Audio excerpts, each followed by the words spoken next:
Hey guys, we're back. This time we're going to be taking a look at Merchant's Cove from Final Frontier Games. And this is a 1 to 4 player game where you play as merchants in Merchant's Cove. And you're trying to go about your daily chores and tasks to make inventory for your store. Meanwhile, there's these boats that are coming into port up here. I don't know if you can see it on there, but they are returning with adventurers, and the adventurers come into the marketplace and then want to buy goods, and you have to judge by who's on what boat, what kind of goods you want to stock your store with, so that you're ready for them when that time comes. Game takes place over 3 rounds. You build up your stock, and then you have a day of sales. And then you build up your stock, and you have a day of sales. And it's an interesting game. The best part about it is it's completely asymmetrical, and each of the 4 characters that come in the base game play completely different than each other. You have the main board in the middle, which everybody takes part in, but each one of them plays their own separate mini game. Anyway, it's a really cool game, and we'll get in and take a look.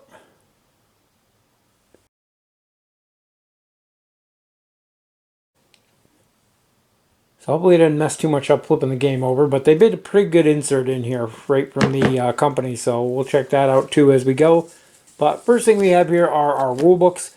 Each character, since they play differently, has their own specific rule book.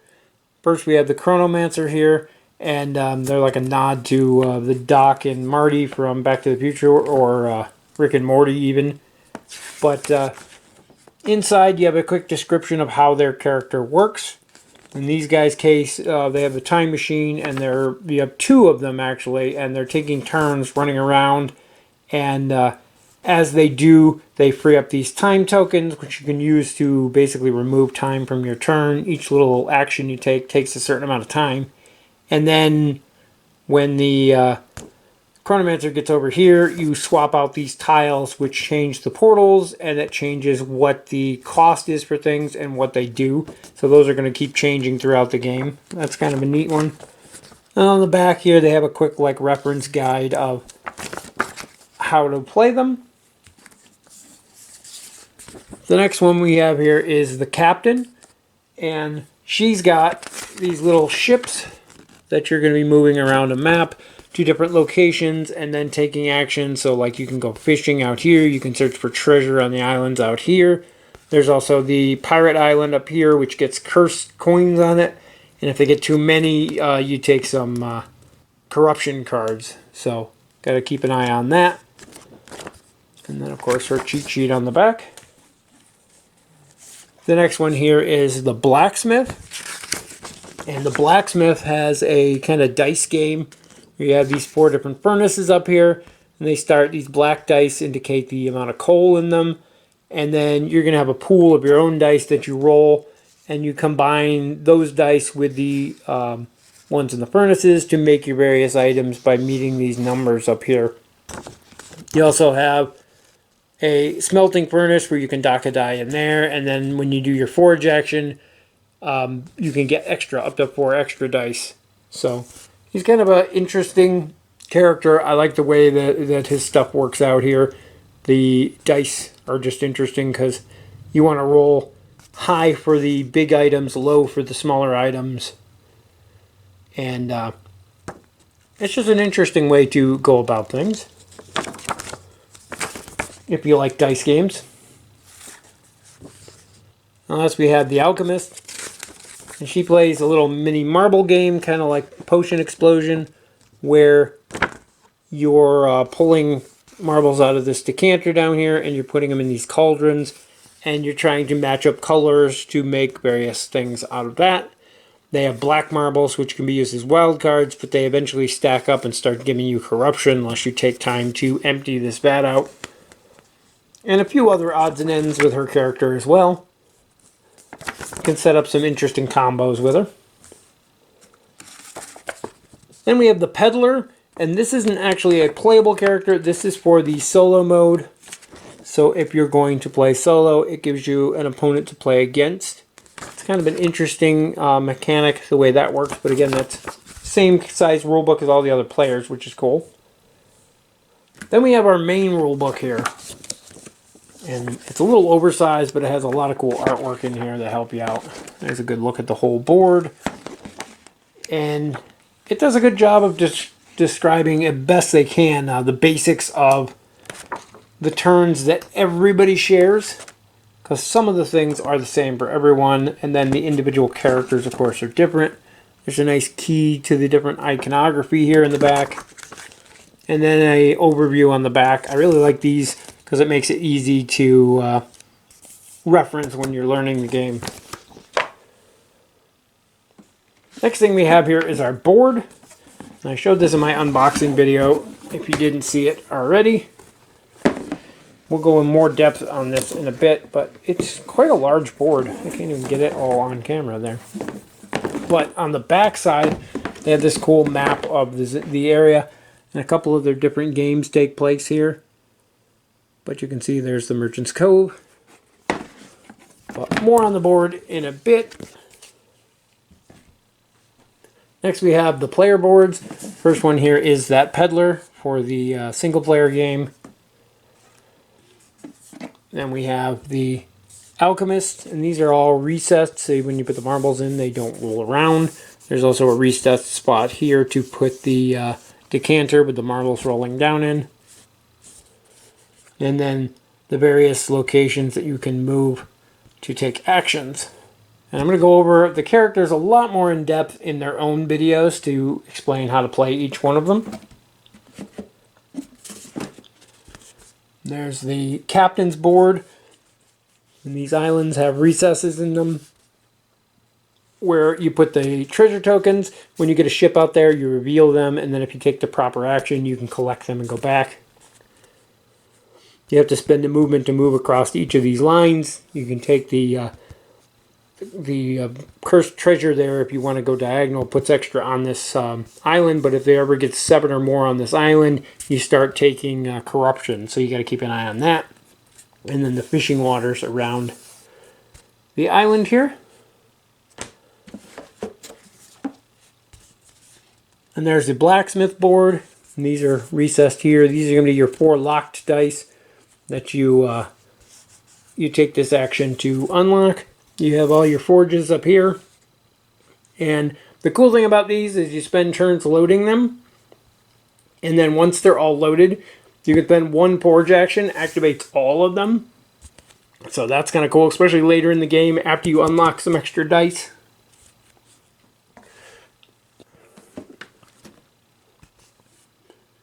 And last we have the Chronomancer board. And these icons up here are going to start covered. Your characters start here. You have the 2 characters that have to go in clockwise fashion around the board. When the assistant gets to here, he has to stop until the Chronomancer gets around to this space. He unlocks him, and then you can go around the bottom half. Each time the assistant reaches here, you'll remove 2 of these tokens, which reveals the sponsorship icons. And each time the Chronomancer gets to one of these spots, you're going to slide these rows down, which change the portals and what's available on your board. Then we have these really cool, awesome helpers that came with the game. They tell you exactly what to put where. So you have your 6 boats from the base game. It even has room to put in stuff from the secret stash. And you could probably get some of the expansion stuff in here as well. As cool as this insert is, I'm probably going to replace it with a 3D printed one myself, just to try to get all of the characters in here. I think you can do it, maybe with a little bit of lid lift, but same goes for the player characters. They have these ones that show you how to set up their trays. Those are pretty cool. I just kept them in here for now until I learn where everything goes. But you can see here, this is our the ships, and they're cool 3D ones. Honestly, didn't have too much trouble assembling the ships. You don't really need any glue on them. You can glue along the edges if you're worried about them tearing. If you're careful, they shouldn't be too bad. Pre-fold everything before you start inserting the tabs and things. Makes a big difference. There is room in here for the ones from the secret stash. I'm not sure how they go in there off the top of my head. I think this one goes here. Yeah, so they all fit in there somehow. but it's cool to know that those fit in there. I'll put them all back in there at the end. Up here you have your player markers to designate who's what color, and then the gems for the 100 points. So every time you get 100 points, you get a gem to loop around the points track again. These trays are really neat. Each one of the characters in the base set gets its own little tray, and everything you need to play that character is in this tray. In this, we've got all of our goods over here. We've got our miniature there. This is our display rack, and then the dice that you need, that's the blacksmith there. This one, I think, is a chronomancer. So again, you have all your goods over here. Your display that you sell from there. Your miniatures, and then these are the tiles. And then again, we got more cheat sheets. And these even say they carry stuff from the secret stash. They give you extra slots in case you sleeve your cards and they take up more room, which is awesome. And then on this side, we have our other characters. This tray here is interesting. A lot of people didn't know what it was for when they first saw it. It's just a piece of cardboard. What happens is this side of the insert is actually slightly shorter than this side, so this spacer not only gives you a place to put the staff boards, but it also raises that up so everything lays flat. You don't have to have it in there. It's got a little hole cut out in it there so you can see it protects the spinner from the captain there. We take these out, and the spinner can actually be put in upside down if you're careful enough, and then you don't have to worry about that, so you can leave that part out if you wanted to. Under the spinner here we have our captain, and she's a little bit more difficult to put away than the other characters. The catch to her is that the large ones actually go inside her. I'm not going to take it out because it's going to dump everywhere, but they go inside this part right here. You can see it's looped over. They go inside there. You can put a bunch of these in there too, the small items. That'll fill it up. And then there's a little tray under here to put the boats and the coins. So it's a little trickier to get our stuff in there, but once you do it a few times, you're going to be used to it. It's not that big of a deal. Then we have our alchemist tray. Unfortunately, they give you this awesome bag to keep the marbles in, but it doesn't actually fit in the tray with the marbles in the bag. So you gotta dump the marbles in her stand upside down here, and then all the goods there, and the decanter sits on top. The decanter is actually the one thing I actually had a little bit of trouble with. And you can see it's on the edges here. That was when I was punching this out of the board, off the punch boards. I accidentally peeled a couple of corners here, so I had to drop a glue on there. This is probably the part of the 3D components of the game that I'm least impressed by. I would have thought they would have had at least a brace or something that folded down over this to give it a little extra stability. All the rest of the components in the game seem top-notch, but that seems kind of cheap to me. I wish they had gone a little bit farther with that, but again, underneath here, I don't know if I can show you without dumping everything, there's a little spot for the model and the ichor. And then our final tray here has a spot for all our larger cards. Plenty of room in there to add in all the ones from the secret stash. We have our solo cards for the peddler. There's our villager cards here, and the corruption cards in the back here. And again, those have extra room in all the slots for sleeved cards, as well as extras from the secret stash. In this spot here, you have all your tokens for your time trackers and your money trackers. And in here, again, same thing with the alchemist. They give you this cool bag to put all your meeples in, but it doesn't fit in there with the meeples in the bag, so you got to dump them out. But you kind of have to mix and match depending on what rogue card you're playing with as to what's in the bag to start with, so it's not that big of a deal.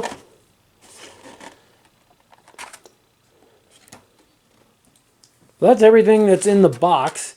Let me set the board up real quick here, and we'll kind of give you a quick rundown on how the game works. So there we have everything set up as if it's the first turn of the game. I only have one player board showing here because you're only going to have your own. and not have to worry about the other people's. So the first thing you're going to do on your turn is decide where you want to move your merchant. You have different places all along your board. Every player has two that are the same, which are these two right here on the blacksmith. This is the activate staff, which is this bar here. Once you have some employees, you can go there and it will activate whatever abilities they're slotted into. Your other option here is to recruit a citizen villager from the center of the board. And recruiting a villager depends on what's available out here. And they're kind of far away, but I can't pick it up. If we wanted to recruit this guy here, we'd get a bonus for nobles at the end. We also get a corruption, but we also get a free yellow good, small good. This on the board here, I don't know if you can see it, but they range from cheapest to most expensive. This costs 1 time plus 1 corruption. This is 2 time. This is 2 time. This is 2 time plus a corruption. And buying those allows you to fill out your staff bar, and then eventually you can do multiple actions by going here. Being the blacksmith, we're going to look out here and see. You see up here on the far left, we see 2 yellow guys in a boat. Now that boat can go to the center or the left pier, and we're going to try to get that boat to go to the left pier ourselves. So we want to set ourselves up to make a yellow large good that we can sell to those guys, which unfortunately we don't have the dice to do because we got to use this pool here. So that's not going to work for us. We could make a small yellow good though. That may work. So yeah, I think that's what we're going to go with. We're going to take our guy. We're going to move up here to, which furnace do we want to use? Doesn't really matter. We're going to go to this one. Actually, no, we're going to go to the higher. Yeah, we're going to go to this one over here. And we're going to take our yellow die and lock it up here. Whatever you put up in the top is what you're going to make. And now we have a 4 plus 2 is 6. We need a 6 or less to make our yellow small good. We can't make it yet. We got to wait till we go to the forge action. And we want to fill up some more forges first so we can get multiples. But looking over here, this takes us 1 time to do. So we're going to take our time marker and you designate who we are by this colored banner that we have here. So we're going to take ours and we're going to move it 1 hour on the track. And that's pretty much it for our turn. It's going to go on to some other people's turns. Some people are going to take 1 hour moves. Some people are going to take 2 hour moves. This guy takes another 2 hour move. When he crosses this point, this little mark here means that a new person arrives on a boat. So that player would draw a random meeple out of the bag. In this case, we get a wizard. And they get to choose where they want it to go. And they're looking at this boat over here that's already got 2 wizards in it. They're going to put a 3rd wizard in there. It's going to be a good selling boat if you have some blue goods to sell to a wizard. Here it goes back around. It is our turn. We're in the back. So we want to do a small blue item here so that we can try to sell to that boat. We could also go for a large blue item and hope if they come into the final dock, but the way the docks work is the left side dock only buys large items, the middle dock only buys small items, and the right dock buys either at the cost of corruption. That's the black market over there. So we're hoping they're going to bring them into the middle. So we're going to try this, and we go here. We're going to dock this blue die. Now that gives us 7. We need 6 or less to make a small blue item. A 7, we can still make it, but we get corruption for it. We can either try to get rid of that corruption, or we can try to hire one of our employees, staff down here, has the ability to adjust dice. So that might come in handy if we want to hire somebody for that and use that ability later on. That's going to cost us 1 hour, though, for what we did. So we're going to move ourselves 1 hour. Now we're still in the back of the pack, which means it's still our turn. We get to go again, which is a cool thing I like about this. Now, we've used both of our low dice over here. We have 2 high dice left. We could try to make large items. We could definitely make at least 1 large item. So we're hoping for smalls here, but when we look at what else, maybe that 1 boat's going to go to yellow. The yellow there's going to go to the large dock. So maybe we'll set ourselves up for that. Well, we can't do that because we already used our yellow. We have a boat there with a red and green in it, both of which we have left. We could make a large one of those. Or I think we're going to hire a worker to try to get ourselves the ability down here to manipulate our dice. So we're going to go down here to our hire a spot. And I think the guy we want to hire is going to be this guy right here, who gives us a free small yellow item, which we wanted anyway. We're going to get a bonus to nobles at the end, but we're also going to get a corruption at the end of the game. So we're going to take him though. We're going to get our free small yellow item. We're going to put it up here on our sales market. And then we're going to slot him in, which one do we want? So this spot lets us adjust our dice. This spot lets us fill one of our forges.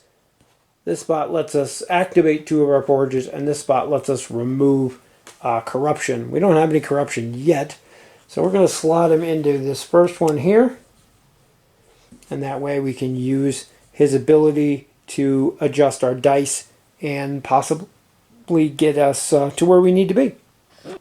Now that we purchased that guy, we need to slide these guys over and replenish the first place here with a new one. And then when that's done, we pay our time, which for the guy we took was 2. So we move 2 spaces. We crossed one of the meeple markers, so we're going to draw another meeple. And we got a rogue. The gray rogues are what go here into the rogue's den, or lair, whatever they call it. And that's these multiply your corruption. So every point of corruption you have at the end of the game gets multiplied by how many guys are in there. We're going to actually have to put him in a boat, though. And if they come into one of the piers, these guys don't buy anything unless there's a special event going on. But we could load him in our blue boat and then force the blue boat to land where we want it, because it would be full. Or we can stick him somewhere else. I say we're gonna put him over here for now, because we don't really need that blue one to go to a specific place as of yet. And that's going to end our turn. It's going to go on through the other players' turns. Again, they're going to start taking their actions, moving, and drawing, and so on. So I'm kind of going through this quick just because I want to get back around to us. But say everybody's taken their turn. Some boats probably would have docked by now, but we skipped that. Comes back to our turn. And just because I can, we have the ability to manipulate and things, but I don't want to do that. I just want to show you here. We're going to go over to our forge action. And by doing the forge action, we activate all of our forges. Now, right now, we only have stuff in the 2 of them. So this one we have 4 plus 2 is 6. We needed 6 or less to get a yellow small good. So we're going to get a yellow small good out of it. This goes away. And then over here we have 4 and 3 is 7. We needed 6 or less. But for 7 or 8 we can still make our small yellow item there. Or we're making blue, sorry. Small blue item there. But we get 1 corruption card. And this corruption card at the end of the game is actually giving us 2 corruption symbols multiplied by the 2 thieves that are already there, however many there at the time. So it's worth negative 4 points. But we also get plus whatever's in here. So it's minus 4 points plus 1 point. So that one's probably one we're going to try to get rid of at some point. But you keep these hidden from everybody else so they don't know. They know you have a corruption, but they don't know what it is.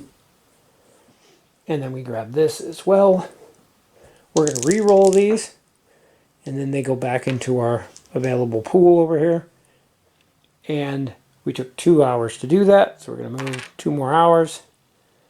And play continues like that until you get around to the boats being pulled, which we're going to skip ahead.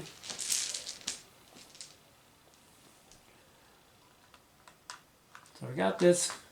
Whoever fills the boat gets to choose where it docks. And again, these are random. People are going to be drawing these and placing them wherever they want.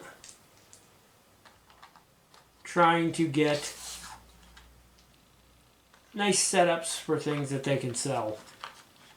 It goes there. Put another rogue there just to be annoying. And then that boat would come here. When the last boat docks, wherever the players are on the thing, this is going to move to right before that player. Gives everybody else basically one more turn, depending on how far back you are. If you're way back here, you might get multiple turns, but gives everybody until they get across that, then they're done. Once you land on or past the marketplace, the round is done, and then you go on to the market phase. Anybody who's left in the boats that didn't dock will go to their respective guild halls. This builds up a multiplier for points at the end. So now our noble here that we got bonus points for our villager is now worth 2. But he also has a corruption on there, which is worth -3. So he nets us -1 points right now, which kind of sucks. Plus we have our corruption card we need to get rid of. But now we go through the merchant phase, and you go around in normal turn order, and you're going to look at the items that you have, and you're going to look at the available people on the docks to sell to. So the easiest way to do this is to dump everybody out. And then we're going to match them up in colors. So you can see how many of each are on the dock here, as I keep knocking them over. And I skipped a bunch of turns so I don't have as much goods as you normally would, depending on the choices you make throughout the turn. But you can see our store up here. This is what we have in inventory.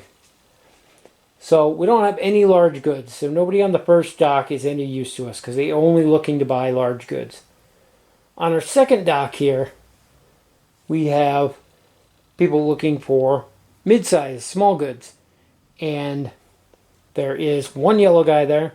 We have 2 yellow items that we can sell to him. Or we can keep them till next turn and hope for more.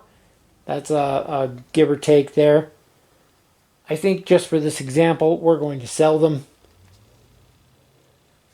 And these are worth 4 points each. So that's going to net us 8 gold. If there were multiple yellow guys here, like say we had the first dock instead of the second one, there's 2, you would have multiplied this by the number of people there. But since we only have 1, we're going to get 8 points for that. We're going to take our marker and move us up to 8. These go back to our supply over there. And then we have a blue small. Now we could choose to sell our small blue to this guy at the dock.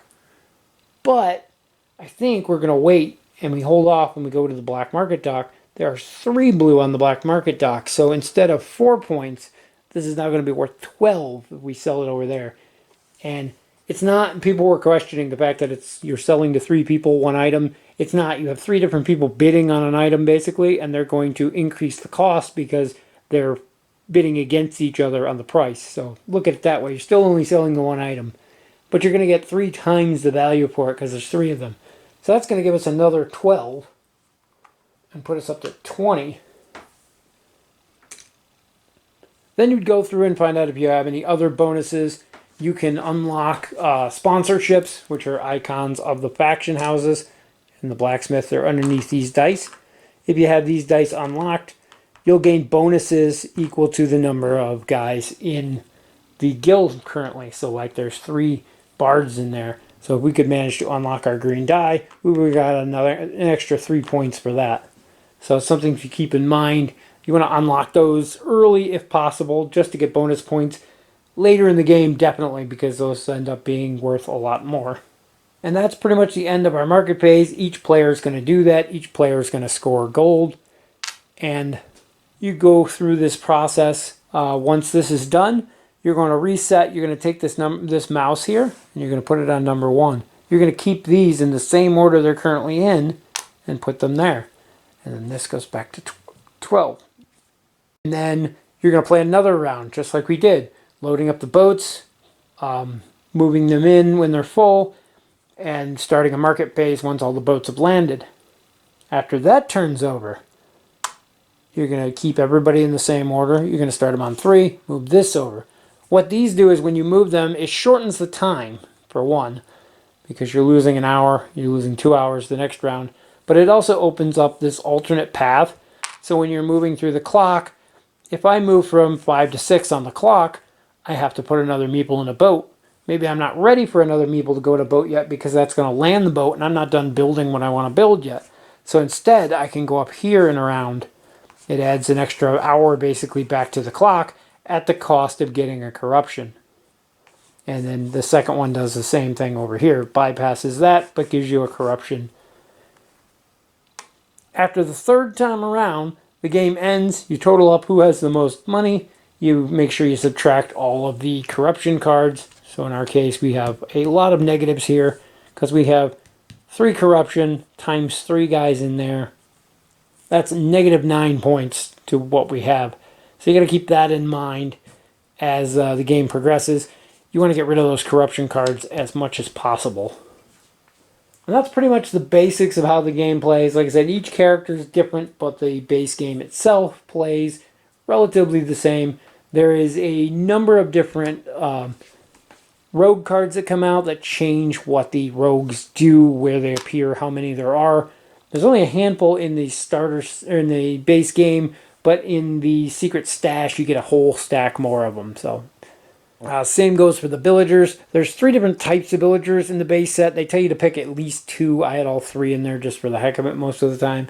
But once you get the secret stash, there's a whole bunch more, so you really want to pay more attention to that. Otherwise you get a huge stack of weird stuff in there. But yeah, that's a look at all the basics of how Merchant's Cove plays.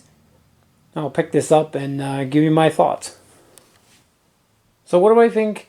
I like the game, I like the concept, I like the asymmetrical characters, and it's just a really cool looking game on the table too. People will walk by and see it, and they will definitely be interested in checking it out. I do have a couple things that I'm not that thrilled with. One of them is the interaction between players. There isn't very much at all. You manipulate the boats, what meeple go in the boats and where the boats dock, and you might be setting up for a plan and somebody can screw that over by docking a boat at the wrong dock or docking a different boat and blocking the one that you were trying to set up. But that's about it as far as the player interaction goes. Each person is playing their own individual game. It's not necessarily a bad thing, but if you've got four people around that you're playing a game together, you kind of expect to interact a little more. Not a huge issue, but it exists. It's worth knowing about. The other one is some of the component quality. While the boats and things look really cool, they are paper in the end. We're going to see how they hold up after a while of repeated use. And I'm very disappointed with the little decanter for the Alchemist. It was really cheaply put together. As far as everything else goes, is pretty good. I tore one piece on myself putting it together, but that was my fault. And just overuse. Let's see how well they hold up. The little folded bits of paper hold the cardboard things together, so it's going to be interesting to see how they hold up over time, if they need to be glued or taped eventually. But that Alchemist decanter seems to be the first thing that I think is going to have issues. I just don't understand why they didn't reinforce that little leg that holds it up. The other issue with any asymmetrical game comes how's balance. And I haven't played enough yet to say whether the characters are all balanced. We have the 4 in this plus the 3 expansion characters. They definitely, some of them are easier than others to play. The blacksmith is a super simple one to play. If you can do basic addition, subtraction, you can play the blacksmith. Whereas the chronomancer might take a little bit more setup. You've got to decide where you want your guys to land, trying to get around to the chronomancer's space at the end of the time machine so he can swipe through and change up tiles and make them cheaper because they're cheaper on the flip side, the blue side of them. And then you want to manipulate them so you can get the good deal out there, and then you got to go around the board again, and you got to get back to those same spots, and you can make it so the assistant and him lands on it, and you can trigger it twice. But again, it takes a lot of skill and stuff for that, a lot of setting up. Is he necessarily a better character? Don't know. The Chronomancer can take multiple turns in a row too, I've seen, which is kind of entertaining, but it's a little bit more difficult to play. But I'm not sure. Balance-wise, we've played 3 games now, and all 3 games the people have been within maybe 20 points of each other, except for one game where somebody got completely screwed over by corruption. So the balance seems to be there, but again, it's some of the characters are definitely more easy to pick up than others, and others take more plays to get the hang. The oracles can score some massive points if you get lucky with your rolls. So things like that you have to take in mind too. So balance could be an issue, but only time will tell on that one as well. Overall though, I really enjoy the game. I'm glad I picked it up. I'm kind of sad that I missed out on the Kickstarter, so I didn't get the extra little pack of cards. Thankfully, it's not that big of a deal. It's only a couple extra rogue cards and some blanks, which I kind of missed because you could have made some cool ones of your own. But yeah, everything that came out for the game, aside from that little card pack, is available at retail. If it looks like something you'd be interested in, check it out. I mentioned the things that I disliked about it, but overall, I like the game, and I hope the components hold up, and I hope it's here for a long time to stay. And I like introducing new people to it. I just wish there was a way to get more player interaction, but you really can't the way it is. Basically, it boils down to 4 different players playing completely different games, and then the middle board you're keeping track of the score on. That's another big issue I had with it. The score track running around the outside edge of the board is just asking for someone who reaches over the board to move a boat or draw a card or something to bump your score counter. So I wish there was some other way to track the score in the game than that little lip. They probably could have made the entire board like 20% smaller had they got rid of that track and used something else to keep track of scoring. So we may just write our scores on paper going forward to keep that from happening, because it almost always happens. Somebody bumps a token, and if you don't remember where you were, who knows, on a track of 1 to 100, you can get bumped off and not have any clue where you were. So keep that in mind when you're moving your stuff around, the tokens around the board. Try not to bump people's score tokens. But again, overall, I really like the game. I enjoy it. I'm glad I got my hands on it and all the expansions. And stay tuned to the channel. I will be going through more in depth on each of the 4 characters in this box, as well as the 3 expansion characters, and going over more on how to play them. And because each one's completely different in how they play. But the base game, though, is good on its own. I think it's fun, and the extra characters just give you more variety. It's kind of a weird thing because having more variety in this game is cool, because there's more characters, more merchants to play with, play against. But at the same time, you really want to pick one and learn how to play that one character and be really good at it. Where if you switching up characters, you're never going to learn the ins and outs by bringing in a new character each time. You got the Oracle here. There's the Dragon Rancher, the Innkeeper, and plus the 4 that are in the game I already showed.